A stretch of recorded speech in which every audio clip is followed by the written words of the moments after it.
2025-26 অর্থ বছরের জন্য প্রস্তাবিত বাজেট একটা জনমুখী বাজেট। এই বাজেট সকল অংশের মানুষের কল্যাণের বাজেট। এইবারের প্রস্তাবিত বাজেটে সম্পদ বন্টনের উপর গুরুত্ব দেওয়া হয়েছে। শুক্রবার বিধানসভায় 2025-26 অর্থ বছরের জন্য প্রস্তাবিত বাজেটের উপর আলোচনা করতে গিয়ে এই কথা বলেন মুখ্যমন্ত্রী ডাক্তার মানিক সাহা।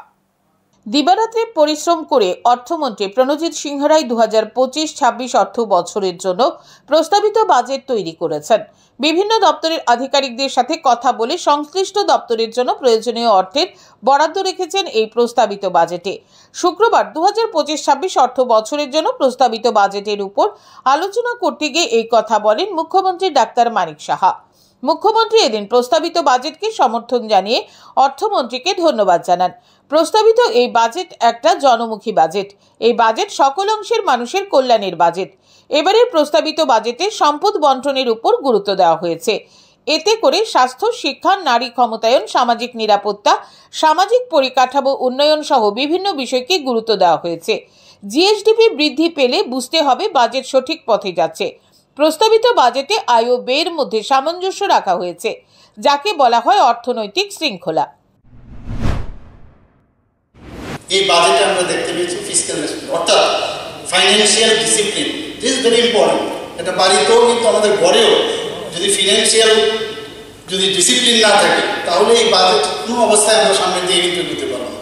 সেটা এবারের বাজেটে আমরা দেখতে পেয়েছি, অর্থাৎ যে আয়ের সঙ্গে ব্যয়ের সামঞ্জস্য সেটা কিন্তু রাখতে হবে। আমি আয় করলাম আর ব্যয় করলাম বেশি, তাহলে হবে না। 100 টাকা আয় করে আমি যদি 200 টাকা করে আমি ব্যয় করি, সেটাকে অত্যন্ত সুন্দরভাবে এবারে বাজেটে আমরা দেখলাম। সেটাকে বলে ফিনান্সিয়াল ডিসিপ্লিন, সেটা আমরা দেখতে পেয়েছি।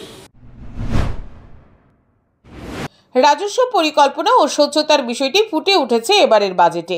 মাথাপিছু গড় আয়ের ক্ষেত্রে উত্তর পূর্বাঞ্চলের মধ্যে সিকিমের পরেই রয়েছে ত্রিপুরা রাজ্য। দ্রুত গতিতে সামনের দিকে এগিয়ে যাচ্ছে ত্রিপুরা রাজ্য। রাজ্যের অর্থনীতির চাকা সচল রাখার জন্য মূলধনী ব্যয়ের উপর গুরুত্ব দেওয়া হয়েছে। কারণ মূলধনী ব্যয়ের উপর গুরুত্ব দেওয়া না হলে একদিকে যেমন রাজ্যে স্থায়ী সম্পদ সৃষ্টি হবে না, তেমনি অন্যদিকে বিনিয়োগকারীরাও আসবেন না। 2025-26 অর্থ বছরে রাজ্যের রাজস্ব আয় হতে পারে 4,514 কোটি টাকা। মুখ্যমন্ত্রীর আরও জানান, ষোড়শ অর্থ কমিশন সম্প্রতি ত্রিপুরা রাজ্যে এসেছিল। তারা জানিয়েছিলেন ত্রিপুরা রাজ্যের আর্থিক শৃঙ্খলা উন্নত থেকে উন্নততর হচ্ছে। 2025-26 অর্থ বছরের প্রস্তাবিত বাজেটে 1,225 কোটি টাকার ঋণ নেওয়ার বিধান রাখা হয়েছে।